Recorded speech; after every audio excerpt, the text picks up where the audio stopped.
What's up, guys? Welcome to week 1 of Corona break, Apush, online learning, whatever we're calling it. I am out on the trail walking my dog. You see her right there. My kids up there. It looks kind of secluded at the moment, but there have been a zillion people on this trail. Oh, as a side note, shout out to Alex Wang for the golf swing footage. Appreciate it. Anybody else wants to send something in, be in the video, let me know. Kids are yelling at me. Yeah, just keep going, guys. Keep going. You can explore all you want. We just need to get out the house. It's crazy. Sorry about that. The AP exam, right? The College Board got us the information. You can see there's a link on the website with a video by the Heimler Histories guy. But the big thing, right, is the test will still happen. It'll be online. Probably even a bigger thing, it's going to only be 45 minutes long. Usually the AP exam is 3.5 hours, right? It takes a half a day of school. So highly recommend sticking it out for this 45-minute test. Also, another big deal here is there'll be 2 different dates to take it. They haven't told us yet when those dates are, but we'll find out, right? One will be sooner and one will be later. I imagine it has to do with the fact that they've cut the content of the test to only units 1 through 7, which means up to 1945. So everything we've covered basically to this point is what the exam is. That'll affect us going forward a little bit, but not much. The bigger thing, right, is we're gonna have to review, right? We're gonna have to review a little bit stronger that material since we know that's what's gonna be on the test, and we're gonna be 2 units short. So they'll be able to compact that in to a 45-minute thing, which they're hoping to have some sort of anti-cheating stuff on. I don't exactly know how that's going to work. Supposedly April 3rd, they're supposed to give us the dates, and they're supposed to give us more info on the type of content. But I'm willing to bet the thing is going to be like, we're going to have to write a couple essays or short answer questions or something, so your knowledge will be yours and not from the internet or whatever you want to call it. I'm going to kick it back to my house, and I'll give you the big stuff here over the 1950s in the next chapter in the book. All right, guys.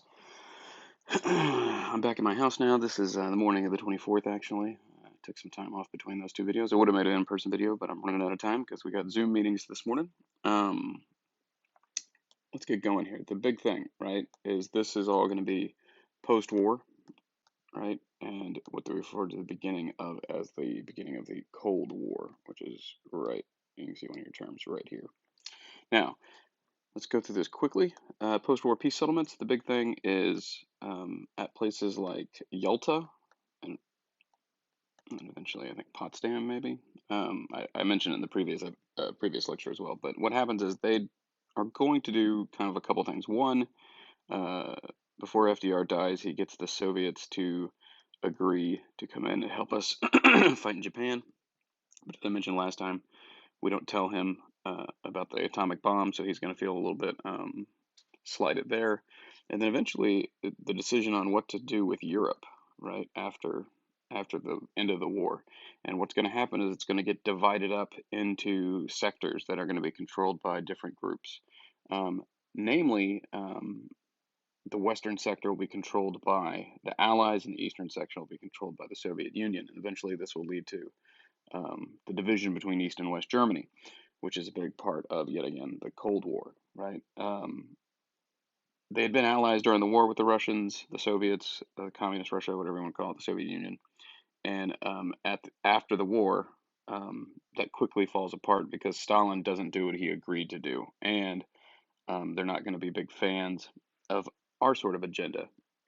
Now, with this, we get the ideas of containment. Now, containment is basically going to be Harry Truman's foreign policy. We often refer to it as the Truman Doctrine.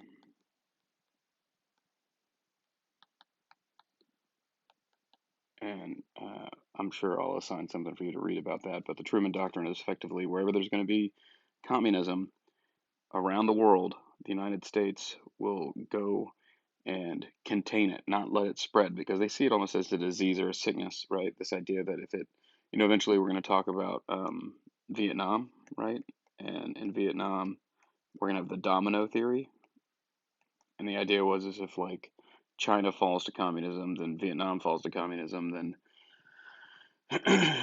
Thailand, so forth. And pretty soon it's India, right? And and it's on the doorstep of Europe. So this notion is that wherever there's going to be communism, the United States will contain it by confronting it. We'll see this first in places like Greece and Turkey in the post-war period, but eventually it'll happen all over the globe in what we refer to as proxy wars. Who are we containing? Well, we're containing the Soviet Union, right? You should probably know a little bit about the Soviet Union already, but right, their sort of authoritarian communism is sort of polar opposites of what the United States believes in. And so, since you have these two diabolically posed um, groups, right, it's going to lead to these showdowns. So, like during this time period, um, the United States and the Soviet Union became the world's two superpowers. If I could spell that, it would be good. Superpowers. And eventually, right, the Soviet Union will fall in the late 80s and early 90s, and the United States will be the only superpower left. But during this time period, they were engaged in this bitter Cold War, right? And a Cold War means not a hot war, not firing bullets, but espionage. We're going to build arms up. You're going to build arms up. Um, we're going to try to like support people that are against you, that kind of stuff. And a good example of that is military engagements in Korea.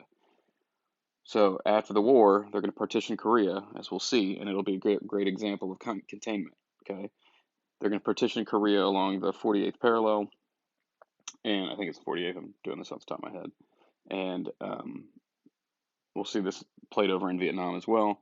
Uh, at the parallel, the North will be communist, the South will be, free, or whatever you want to call it, democratic.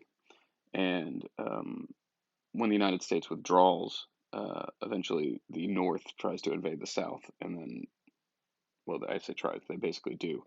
And then MacArthur famously lands it in Incheon and or is it Pyongyang? I don't remember. No, it must have been Busan. That's where it was. You'll read it. You'll hear about it in the lecture.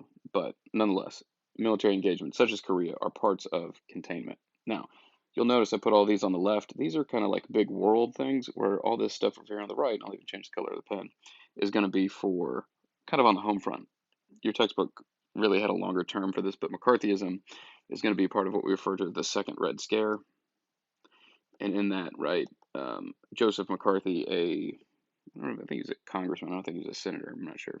From Wisconsin is going to be uh, all over accusing everyone of being a communist. This will be famously when they bring up all the actors and have the blacklists. And really, it's a sort of paranoia that pops up because of a little bit of truth in the fact that there were Russian spies. Um, this does lead to other bigger problems because all of this stuff uh, together, as I said before, is part of the like home front stuff, or like what's going on in America. But it's also the 1950s is renowned for its conformity and conformity culture. And then in this idea, everybody had to kind of be the same and think the same. And so if you had any sort of left sort of leaning during this time of McCarthyism, they basically labeled you a communist and like you could lose your job and all sorts of bad stuff.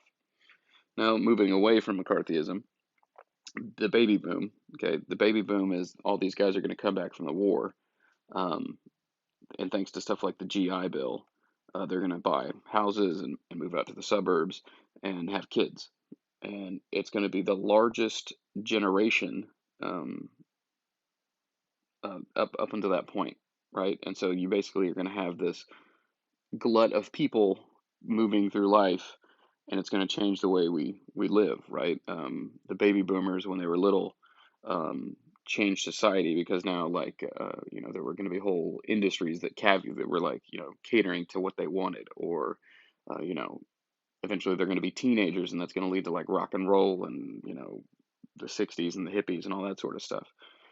We'll get to it. Today, right, the term boomer, right, comes from the term baby boom. And then in turn, today we're at the tail end of the baby boomers. And the baby boomers have really, the big thing was as they grew older, the thought was that they would like crush Social Security and like cripple the healthcare system because they would all get old around the same time and really test it. Now, like I said before, the suburbs. The big thing, right, with the suburbs is that these dudes from the war got their GI Bill and they went out and they moved to the suburbs. The suburbs were made viable thanks to stuff like cars, right, and cheap mortgages from the GI Bill. It does go out without saying that, yet again, back to this idea of conformity, that African Americans were often edged out with the GI Bill, and there were loopholes that did not allow them to really benefit from it, like say the other guys, the other white soldiers. And the ideas of conformity, right? If you were black, if you were gay, if you were, not if you were a woman that was not like a Donna Reed, Leave It to Beaver mom that stayed home, all of these things, you didn't fit into the ideal of the time period, all right?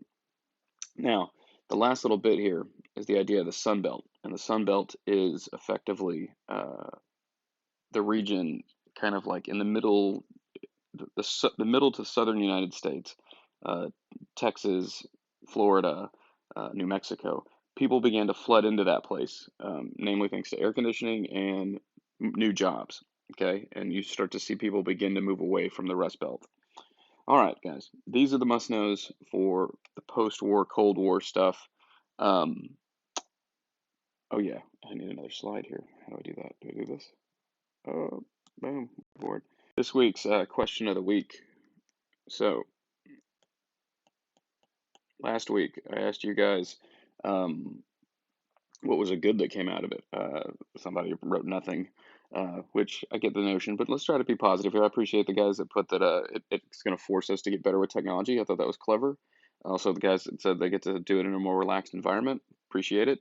This week is uh, what shows are you watching? Because I know we're all getting our stream on.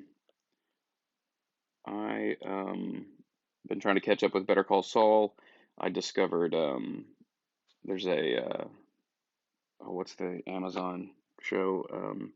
The Amazon behind the scenes show that they have about the Eagles, where they do like the behind. It's a damn, I forget what it's called, but the like kind of like Hard Knocks Amazon show that they have where they go behind the scenes of the sports teams. They have one about the Brazilian national soccer team, and I found it pretty interesting. So what are you guys watching? I'll put the poll down in the doobly doo and let me know. Thanks, guys, and I will see you guys at 8 a.m. for our first Zoom meeting. And for the guys that have me on Wednesday, I'll see y'all Wednesday.